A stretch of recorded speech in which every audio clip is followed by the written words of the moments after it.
Bienvenidos a nuestra inversión de hoy.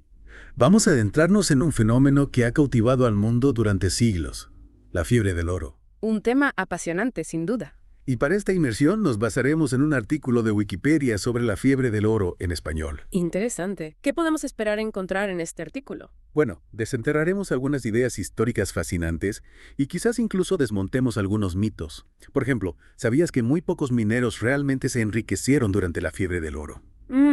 Eso sí que es un mito que he escuchado antes. Desentrañaremos esta intrigante paradoja en los próximos minutos. Me intriga saber más. Empecemos por lo básico entonces. ¿Qué define exactamente a una fiebre del oro? Según el artículo de Wikipedia, una fiebre del oro se caracteriza por una migración masiva y rápida de trabajadores a zonas rurales donde se ha descubierto oro. O sea, mucha gente moviéndose deprisa a un lugar donde se ha encontrado oro. Exactamente. Y no cualquier gente, sino trabajadores, lo que nos da una idea del tipo de personas que se sentían atraídas por esta oportunidad. Es interesante cómo se enfatiza la velocidad y la magnitud de la migración.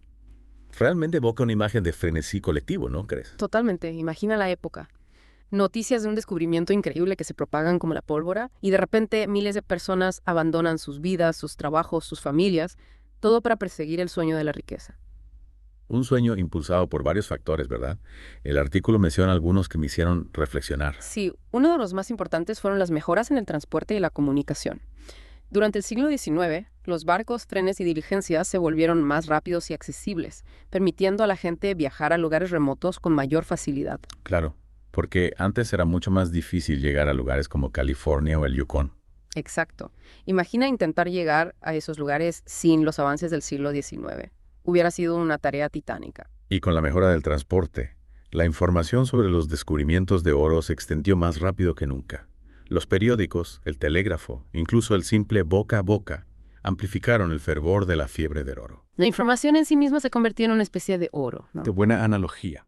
Y no olvidemos el contexto social de la época. Muchas fiebres del oro coincidieron con periodos de crisis económica o agitación política. Exacto. Para aquellos que luchaban por sobrevivir o buscaban un nuevo comienzo, el oro representaba una esperanza, una oportunidad de escapar de su situación y labrarse un futuro mejor. La idea del oro como un billete de lotería hacia una vida mejor es realmente poderosa. Pero, como ya mencionamos, la realidad para muchos fue bastante diferente. ¿Por qué tantos mineros terminaron con las manos vacías, a pesar de la abundancia de oro? Es una paradoja, ¿verdad? Los mineros, a pesar de ser la imagen icónica de la fiebre del oro, rara vez eran los que se enriquecían. ¿En serio? Encontrar oro era una tarea ardua y muchas veces infructuosa. La competencia era feroz, las condiciones de vida eran duras y la suerte jugaba un papel crucial. Entonces, ¿quiénes eran los verdaderos ganadores en esta historia? Si no eran los mineros, ¿quiénes se beneficiaban de la fiebre del oro? Los verdaderos ganadores a menudo eran aquellos que reconocían las necesidades de las masas que se dirigían a los campos de oro. Los proveedores, comerciantes y empresarios que brindaban bienes y servicios a las comunidades mineras en auge. En un entorno donde la demanda superaba con creces la oferta, estos individuos astutos podían obtener grandes ganancias. Es fascinante cómo la fiebre del oro, en lugar de crear una sociedad igualitaria de buscadores de oro, en realidad reforzó la disparidad entre quienes tenían el capital para aprovechar la oportunidad y quienes no. Exacto. La fiebre del oro nos muestra que a menudo la riqueza no se encuentra simplemente extrayendo recursos, sino satisfaciendo las necesidades de quienes buscan esos recursos. Una perspectiva muy interesante. Y hablando de recursos, vamos a dar un pequeño viaje por algunos de los lugares donde la fiebre del oro se desató con más fuerza. El artículo de Wikipedia menciona varios, cada uno con su propia historia. ¿Por dónde empezamos? Comencemos con la que quizás sea la más icónica. La fiebre del oro de California en 1848. El descubrimiento de oro en Sutter's Mill desencadenó una migración masiva hacia la costa oeste de los Estados Unidos. California, un lugar mítico en la historia de la fiebre del oro. Sin duda, California pasó de ser un tranquilo territorio mexicano a un estado estadounidense en auge en un abrir y cerrar de ojos. ¿Te imaginas el impacto de esa repentina afluencia de personas? La población de California se disparó en pocos años, atrayendo a gente de todo el mundo. Ciudades como San Francisco experimentaron un crecimiento explosivo, y el impacto de la fiebre del oro se siente aún hoy en día en la economía, la demografía y la cultura del estado. Increíble. Y desde el calor de California nos trasladamos a un escenario mucho más frío. Hablemos de la fiebre del oro de Klondike, en el Yukon canadiense, en 1896. Klondike. Un lugar que evoca imágenes de hombres y mujeres valientes, desafiando temperaturas bajo cero y terrenos escarpados en busca de fortuna. La fiebre del oro de Klondike fue una auténtica prueba de resistencia, ¿verdad? Sin duda. La travesía hasta Klondike era durísima, y muchos perecieron en el camino. Una verdadera odisea en busca de un futuro mejor. Y para nuestra última parada en esta primera parte de nuestro viaje, nos dirigimos al extremo sur del continente americano, Tierra del Fuego, en Argentina y Chile, en 1883. Un escenario completamente diferente a los anteriores. La fiebre del oro en Tierra del Fuego se desarrolló en un paisaje remoto e implacable en el confín del mundo. Tierra del Fuego. Imagino la desolación, el viento, el frío, un verdadero desafío para los más valientes. Y no olvidemos las tensiones entre Argentina y Chile por el control de los recursos en la región. La fiebre del oro añadió un elemento adicional de conflicto a una zona ya de por sí compleja. Es increíble cómo la búsqueda del oro podía transformar paisajes y encender disputas internacionales. Sin duda, las fiebres del oro dejaron una huella imborrable en la historia. Y eso es solo la punta del iceberg. En la siguiente parte de nuestra inmersión exploraremos más a fondo el impacto duradero de la fiebre del oro, desde sus consecuencias ambientales hasta su legado cultural. No se pierdan la segunda parte de nuestra inmersión en la fiebre del oro. Volveremos en un momento para seguir explorando este fascinante capítulo de la historia. Retomamos nuestra inmersión en la fiebre del oro. En la primera parte exploramos las causas de este fenómeno y visitamos algunos de los lugares más emblemáticos. Sí, desde la soleada California hasta la gélida Tierra del Fuego. Vimos cómo la búsqueda del oro transformó paisaje y vidas. Exacto.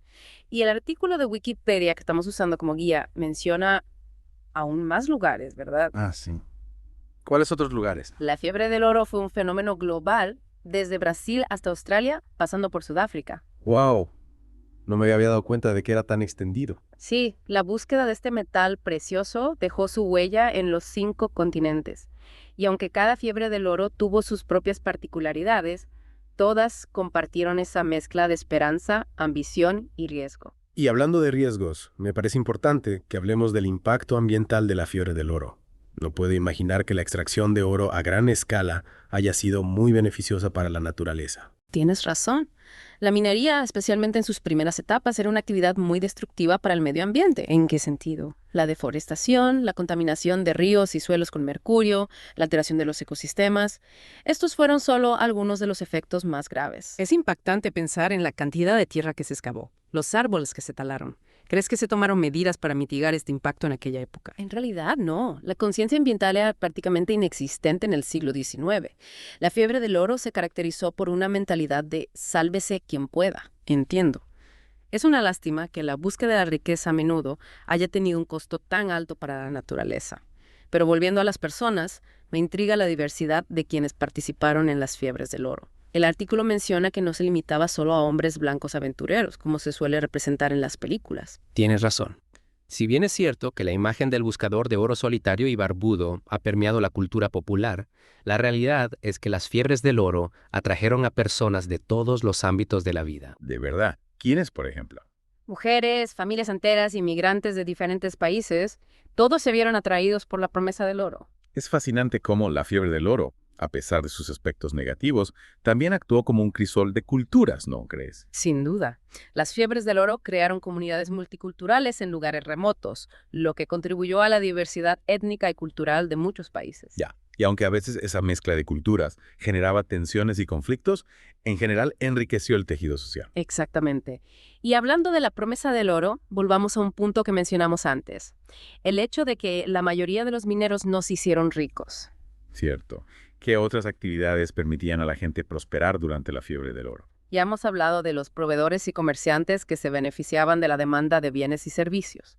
Pero había otras figuras que también desempeñaban un papel crucial. ¿Cómo cuál? Por ejemplo, los banqueros y prestamistas se volvieron indispensables en un entorno donde el dinero circulaba con tanta rapidez. Claro, ellos financiaban expediciones. Sí, compraban y vendían oro y ofrecían préstamos a los mineros, a menudo con intereses exorbitantes. Eso sí que sabían aprovechar la oportunidad.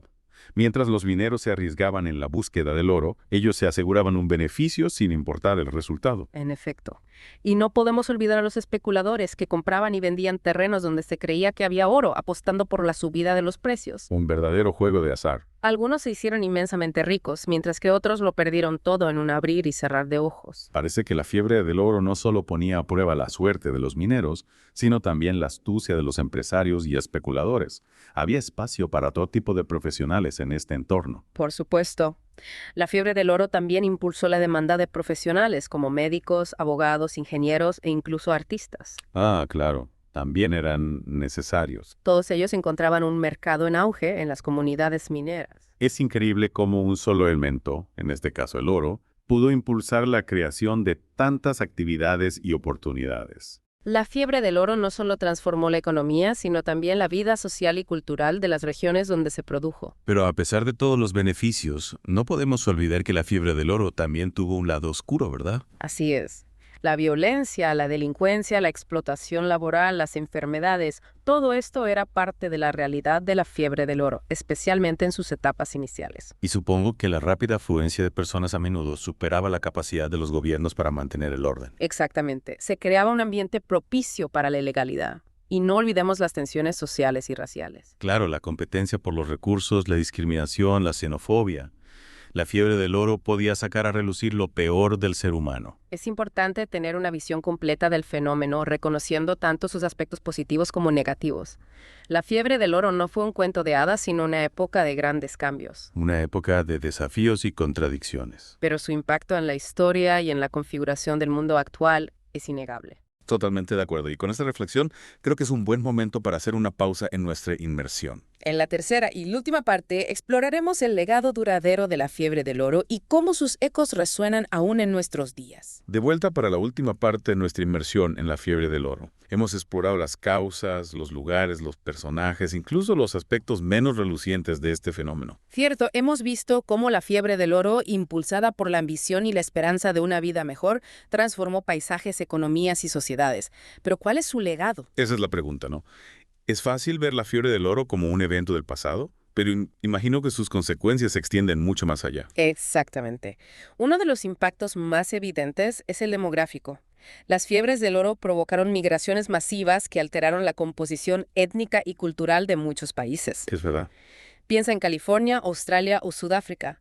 La llegada de miles de personas en busca de oro cambió para siempre el tejido social de esas regiones. Como si el oro actuara como un imán, atrayendo a personas de todos los rincones del mundo. Exactamente, creando un crisol de culturas. Me pregunto cómo habrá sido la experiencia de esas personas, provenientes de culturas tan diferentes, al encontrarse en un lugar nuevo, unidos por la fiebre del oro. Imagino que fue una mezcla de emoción, incertidumbre y también de desafíos. La convivencia entre personas de diferentes orígenes no siempre fue fácil, Claro. pero también abrió la puerta al intercambio cultural, a la fusión de tradiciones y a la creación de una identidad única en cada región. Es fascinante pensar que la fiebre del oro, a pesar de estar impulsada por un interés material, haya tenido un impacto tan profundo en la cultura y la identidad de tantos lugares. Y no solo en la cultura, ¿verdad? También mencionaste que la fiebre del oro impulsó el desarrollo económico. Sí, la fiebre del oro actuó como un catalizador del desarrollo económico en muchas regiones.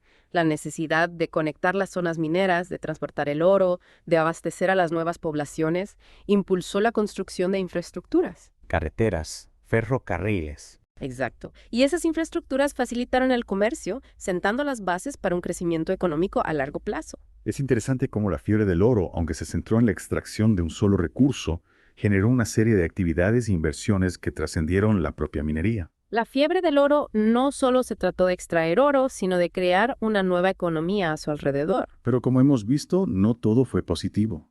La fiebre del oro también tuvo su lado oscuro, con un impacto considerable en el medio ambiente y exacerbando las desigualdades sociales. Así es. La degradación ambiental causada por la minería a gran escala es una de las consecuencias más negativas. La deforestación, la contaminación, la alteración de los ecosistemas son cicatrices que aún persisten en muchos lugares. Un alto precio que pagar. Y en cuanto a las desigualdades sociales, la fiebre del oro a menudo profundizó las diferencias entre ricos y pobres, creando una élite que se beneficiaba de la explotación de los más vulnerables. Es importante recordar esa dualidad, ¿no? La fiebre del oro, con su promesa de riqueza y aventura, también trajo consigo explotación, destrucción y sufrimiento. Sin duda. Un recordatorio de que el progreso humano a menudo tiene un costo y no todos se benefician por igual. Totalmente de acuerdo. La fiebre del oro es un espejo que refleja lo mejor y lo peor de la naturaleza humana.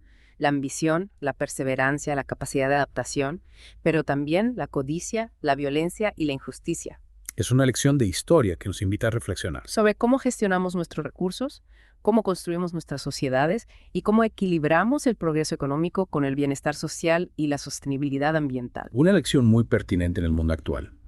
Y con esta reflexión, creo que es un buen momento para dar por concluida nuestra inversión en la fiebre del oro. Ha sido un viaje fascinante, lleno de descubrimientos. Espero que nuestra inversión haya despertado en ustedes la curiosidad por conocer más. Y recuerden, la fiebre del oro no es solo un evento del pasado. Sus ecos resuenan aún hoy en día, recordándonos la importancia de aprender de la historia para construir un futuro más justo y sostenible. Hasta la próxima.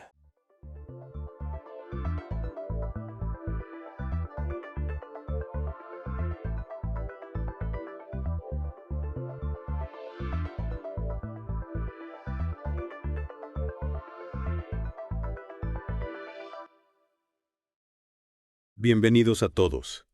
Listos para otra inmersión profunda. Esta vez nos adentramos en un tema que siempre ha fascinado a la humanidad. La Vía Láctea, nuestra galaxia hogar. Me encanta este tema. Y lo mejor es que la vamos a explorar desde dos puntos de vista. Por un lado, cómo la percibimos a simple vista desde la Tierra. Y por otro, su estructura real, que solo podemos comprender gracias a la ciencia moderna. Exacto. Empecemos con esa imagen que todos hemos visto en alguna noche despejada, esa banda de luz blanca que atraviesa el cielo nocturno. Así como un camino luminoso. De hecho, recuerdo la primera vez que la vi en un lugar sin contaminación lumínica. Impresionante. ¿Qué es lo que estamos viendo realmente? Pues esa luz tenue es la suma del brillo de miles de millones de estrellas, gas y polvo, todo concentrado en el plano galáctico. ¡Wow! Es increíble pensar en la cantidad de estrellas que hay ahí. Y me imagino que el polvo y el gas también deben ser impresionantes. Sin duda. Y pensar que los antiguos griegos creían que esa banda era leche derramada del pecho de la diosa Hera. ¡Qué imaginación!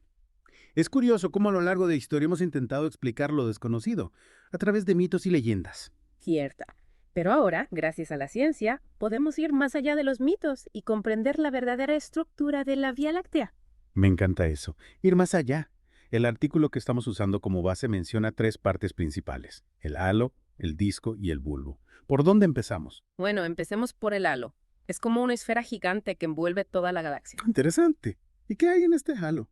¿Más estrellas? Algunas sí, pero menos que en el disco. El halo es hogar de los cúmulos globulares. ¿Cúmulos globulares? ¿Eso qué es? Son grupos densos de estrellas muy antiguas, como reliquias de la formación de la galaxia. Imagina esferas gigantes, cada una con cientos de miles de estrellas, orbitando el centro de la Vía Láctea. ¡Guau! Suena espectacular. ¿Y qué más hay en el halo? Ahí está el gran misterio. El halo contiene grandes cantidades de materia oscura, una sustancia invisible que no emite luz, pero que ejerce una fuerte influencia gravitacional. La materia oscura, otro de los grandes enigmas del universo. ¿Y qué hay del disco? El disco es donde está la acción. Es una estructura plana, como un disco, donde se encuentran la mayor parte del gas, el polvo y las estrellas jóvenes. Y su característica más distintiva, por supuesto, son los brazos espirales. Esos brazos espirales son los que hacen que las galaxias sean tan visualmente impactantes. ¿Cuántos brazos tiene la Vía Láctea? Esa es una pregunta que ha generado debate entre los astrónomos. Tradicionalmente se ha considerado que tenemos 4 brazos principales: Escudo Centauro, Perseo, Sagitario y Norma. Pero investigaciones recientes sugieren que podría haber un quinto brazo, un fragmento que sería una extensión del brazo de Escudo Centauro. Un quinto brazo. Me fascina cómo la ciencia constantemente nos revela nuevos datos y amplía nuestro conocimiento. Y bueno, entre tanta inmensidad, ¿dónde nos encontramos nosotros? ¿Dónde está nuestro pequeño sistema solar en todo este entramado? Los encontramos en un pequeño brazo llamado Orión o Local. Forma parte del brazo de Sagitario. O sea que estamos un barrio tranquilo, un poco alejados del bullicio del centro galáctico, ¿no? Sí, tengo que decirlo así. Sin embargo, a pesar de estar en un brazo menor, el disco de la Vía Láctea es una estructura enorme. Claro, no olvidemos las escalas cósmicas de las que estamos hablando. El artículo menciona que el disco se divide en 2 partes: el disco delgado y el disco grueso. Exacto. El disco delgado es donde se encuentra la mayor parte del gas y el polvo, mientras que el disco grueso se cree que es un remanente de una fase temprana de la formación de la galaxia. Fascinante. Y ahora hablemos de esa barra que menciona el artículo. ¿La Vía Láctea tiene una barra? Sí, la Vía Láctea es una galaxia espiral barrada. Esa barra es una estructura alargada de estrellas que atraviesa el centro de la galaxia como un puente que conecta el bulbo con los brazos espirales. Un puente de estrellas. Me encanta la imagen. ¿Y qué función tiene esta barra? Se cree que la barra juega un papel importante en la dinámica de la galaxia. Canaliza gas hacia el centro, alimentando la formación de nuevas estrellas. Interesante. Entonces, la barra no es solo un elemento decorativo. Influye en la actividad de la galaxia. Y hablando del centro, es hora de hablar del bulbo. ¿Qué nos puedes contar sobre esta misteriosa región central?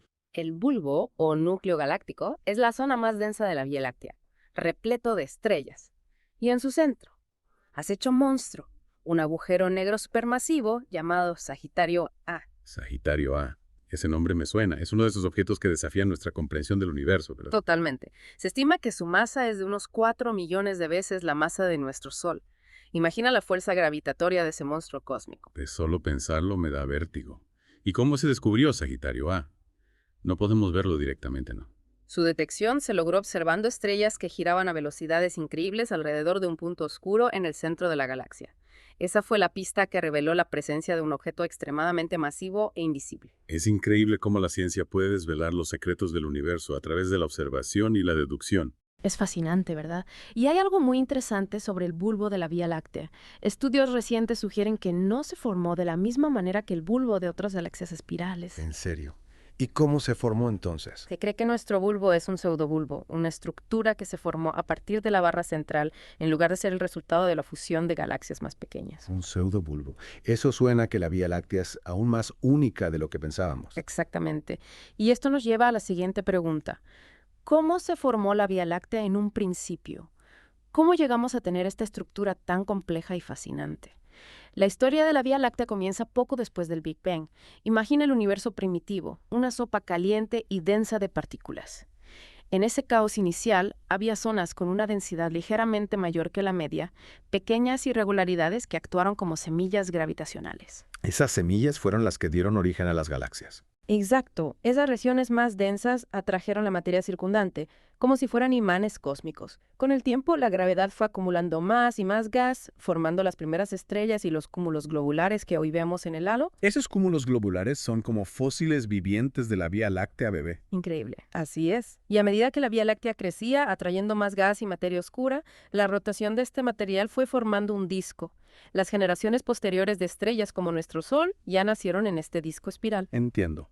Pero fue un proceso tranquilo, o la Vía Láctea tuvo una infancia turbulenta. No fue un camino solitario. La Vía Láctea ha crecido no solo atrayendo gas, sino también fusionándose con otras galaxias más pequeñas a lo largo de su historia.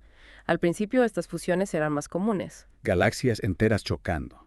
Eso sí que debe haber sido un espectáculo cósmico impresionante.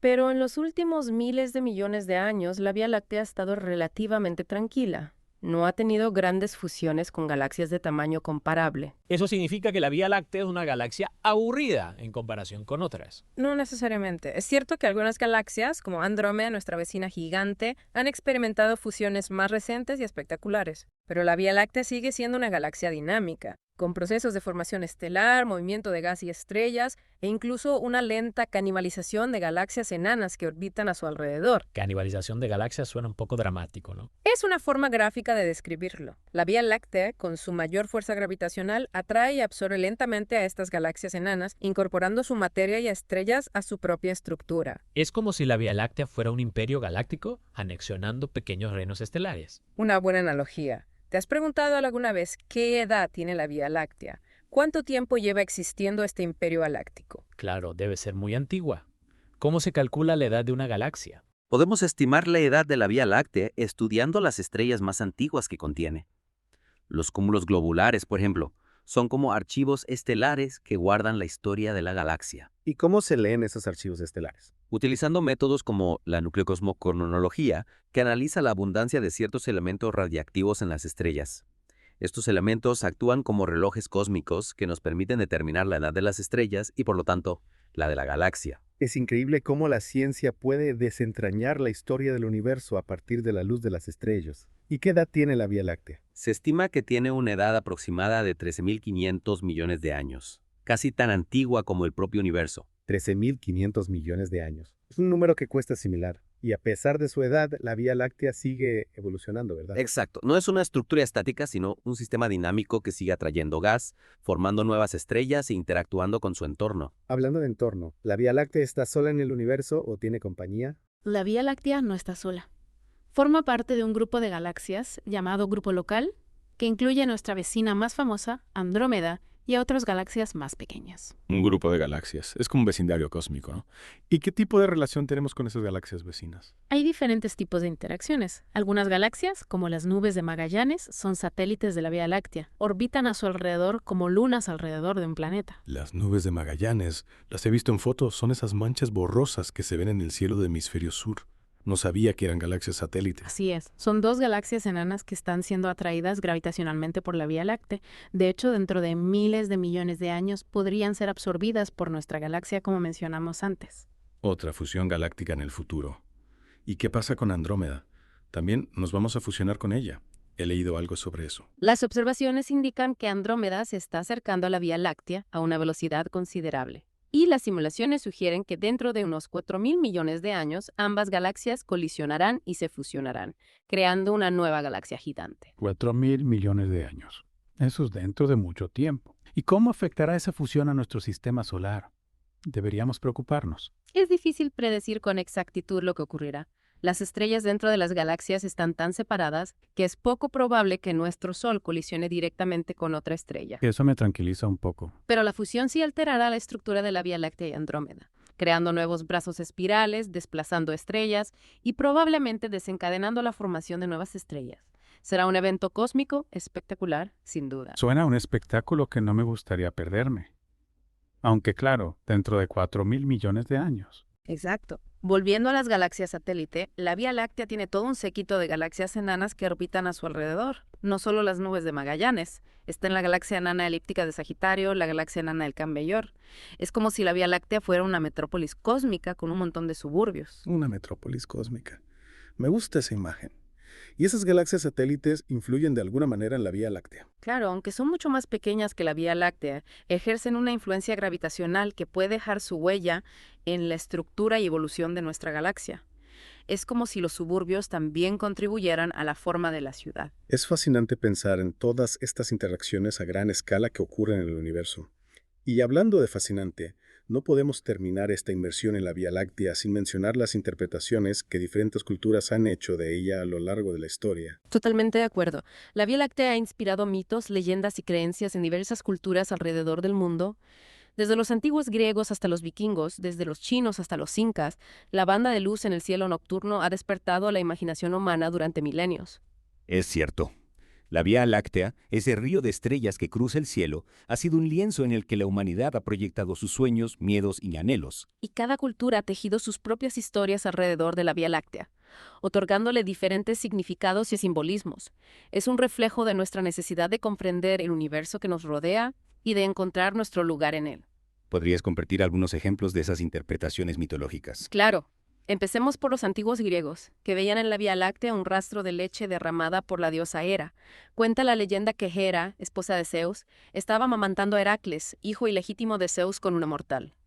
Cuando Hera descubrió el engaño, apartó bruscamente a Heracles de su pecho y la leche que se derramó formó la Vía Láctea. Esa historia ya la habíamos mencionado al principio.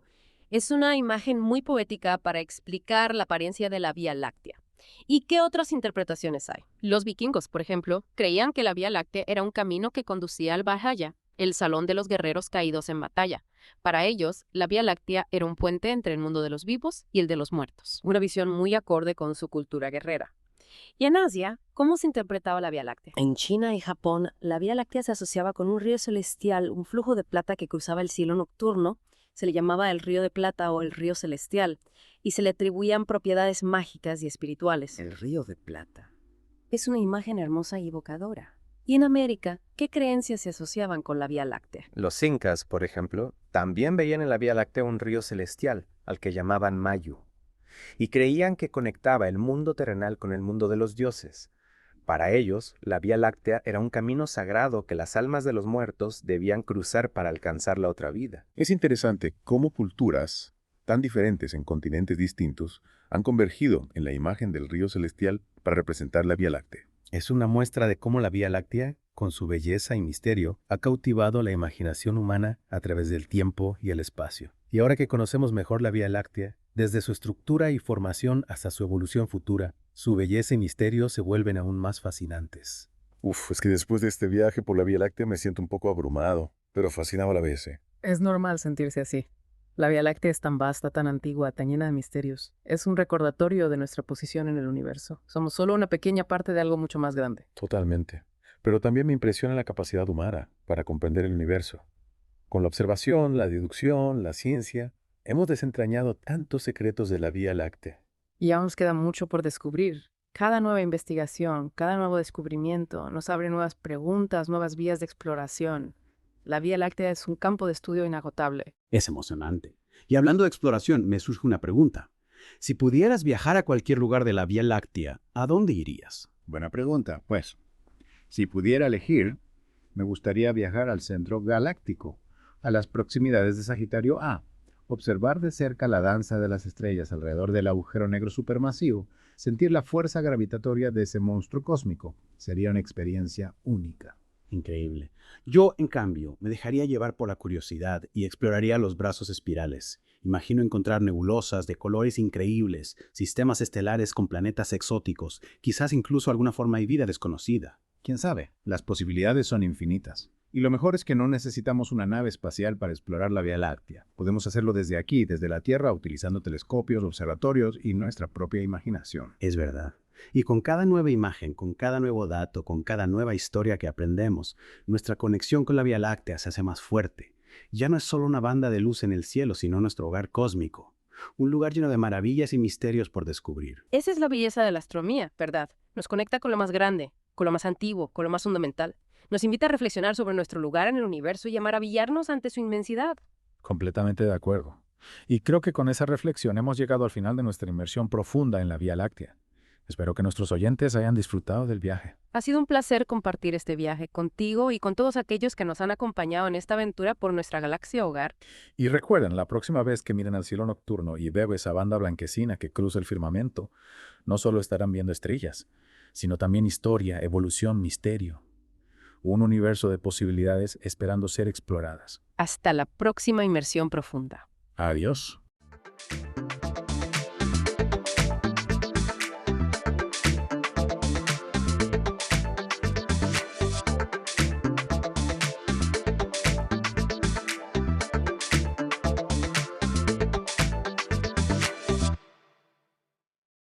Bienvenidos a nuestra inmersión profunda de hoy. Vamos a explorar un tema que a muchos les trae recuerdos de pupitres y exámenes. Exactamente. Pero no se preocupen, Sí. no vamos a repasar fórmulas aburridas. Hoy vamos a descubrir la fascinante historia y relevancia del álgebra. Correcto. Y les aseguro que habrá varios momentos, en el camino. Tenemos algunos extractos del artículo de la Wikipedia en español ¿De acuerdo? sobre álgebra. Créanme, hay mucho más que simples ecuaciones. Totalmente. A veces cuando pensamos en álgebra, nos quedamos con la imagen de esas clases de matemáticas, ¿verdad? La secundaria. Claro. Pero el álgebra es una herramienta poderosa Es verdad. que se usa en muchísimos campos Sí, y que tiene una historia rica e intrigante. sin duda. Y hablando de historia, la palabra álgebra en sí misma ya nos da una pista. Viene del árabe al-jabr, que significa reintegración o reunificación. Interesante.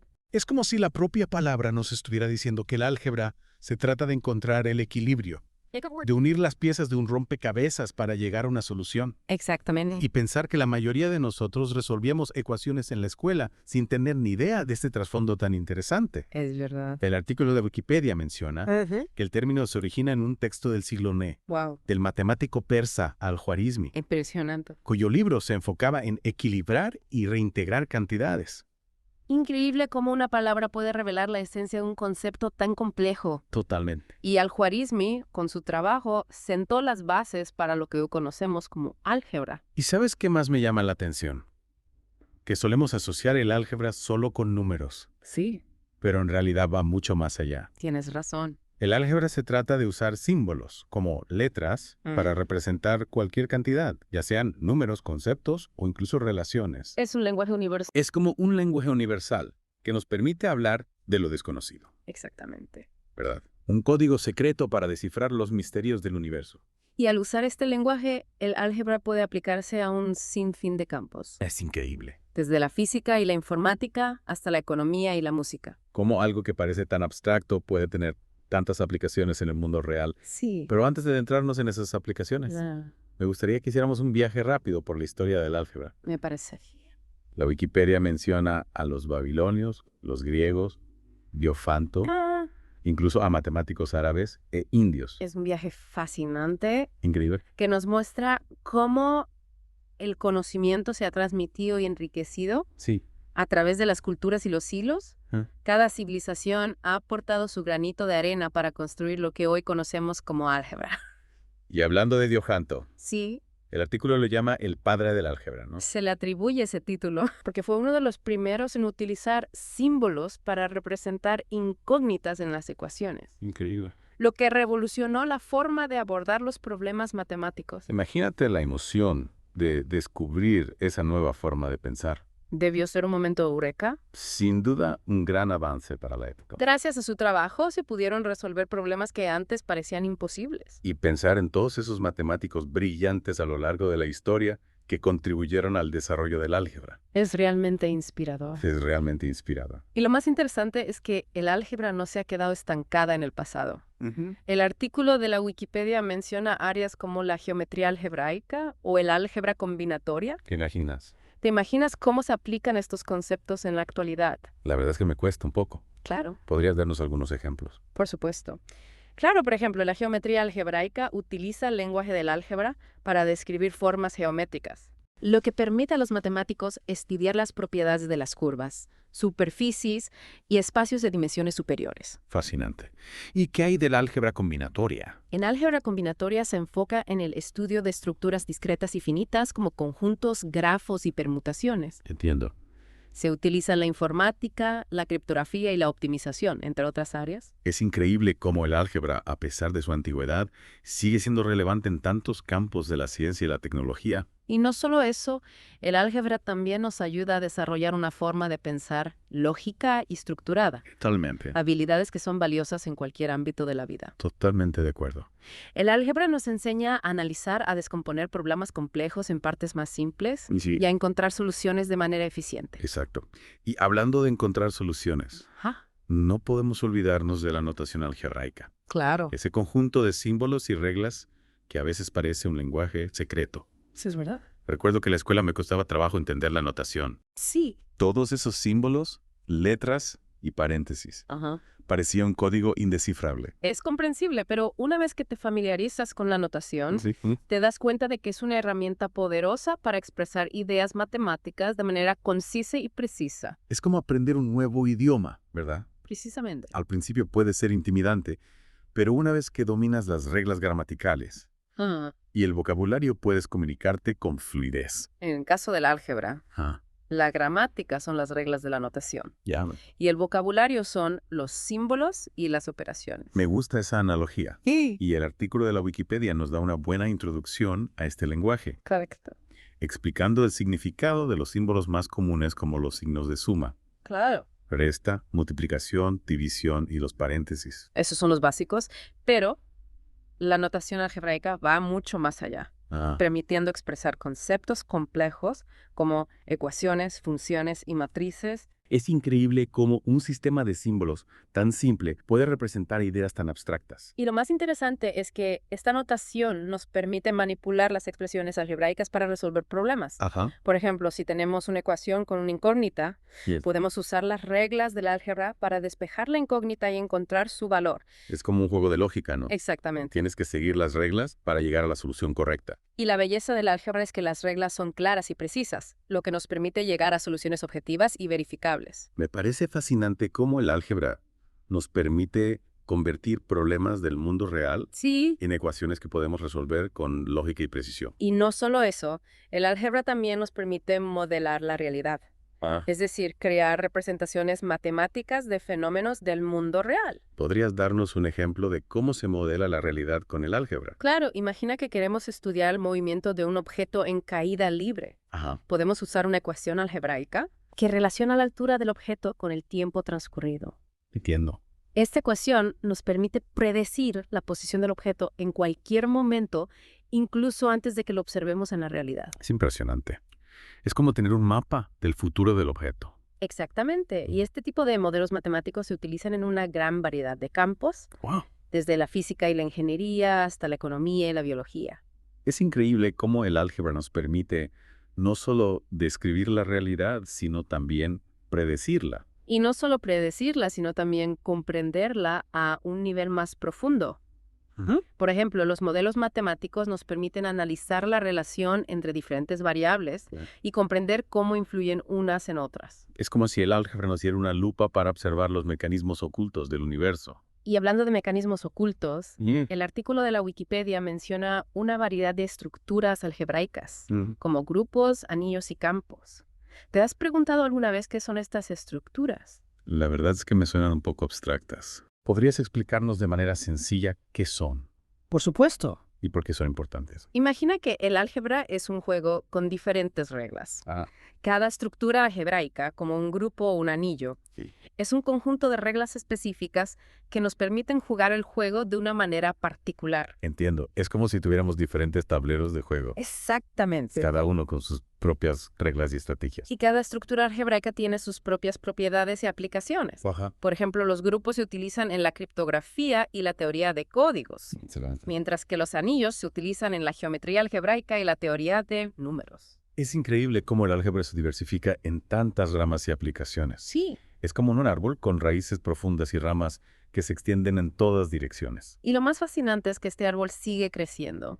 Constantemente se están descubriendo nuevas estructuras algebraicas. Impresionante. Y se están encontrando nuevas aplicaciones para las ya existentes. Es emocionante pensar que todavía hay tanto por explorar en el mundo de la álgebra. Sin duda. Y quién sabe qué descubrimientos nos esperan en el futuro. De vuelta, en la parte final de nuestra inmersión profunda en el mundo del álgebra. Hemos explorado su fascinante historia, descifrado su lenguaje único y hasta vislumbrado su capacidad para modelar la realidad. Exactamente. Pero antes de concluir, me gustaría retomar algo que mencionaste antes, sobre esas estructuras algebraicas como los grupos y los anillos. ¿De acuerdo? ¿Podrías profundizar un poco más en eso? Por supuesto. Para alguien que no es matemático, Entiendo. suena un poco intimidante. A veces hasta los matemáticos nos cuesta visualizar estas estructuras al principio.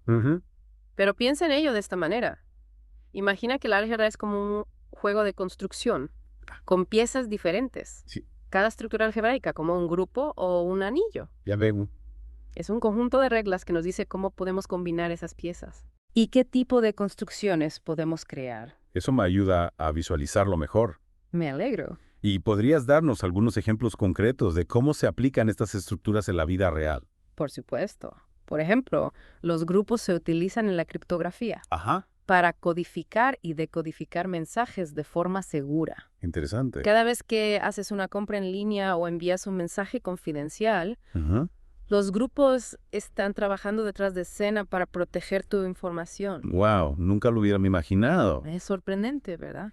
Es increíble cómo algo tan abstracto como un grupo puede tener un impacto tan directo en nuestra seguridad digital. Totalmente de acuerdo. ¿Y qué hay de los anillos? Los anillos tienen aplicaciones sorprendentes en la física cuántica, ayudando a los científicos a describir el comportamiento de las partículas subatómicas. Fascinante. También se utilizan en la geometría algebraica, donde se combinan el álgebra y la geometría para estudiar objetos geométricos complejos. Es fascinante cómo el álgebra se extiende a tantas áreas del conocimiento, desde la seguridad informática hasta los misterios del universo subatómico. Así es. Realmente me ha impresionado la versatilidad y el poder de esta disciplina. Y lo mejor de todo es que el álgebra no es un campo estático.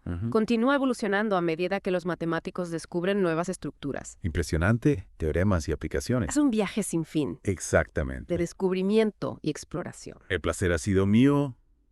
Gracias por guiarnos en esta inversión profunda en el mundo del álgebra. A ti por invitarme. Siento que he adquirido una nueva perspectiva sobre esta disciplina que va mucho más allá de las ecuaciones y las fórmulas. Me alegro mucho. Definitivamente lo haré. Genial. Y a todos nuestros oyentes les invitamos a seguir profundizando en el tema. Por supuesto. Hay un universo de conocimiento esperando ser descubierto en el mundo del álgebra. Hasta la próxima.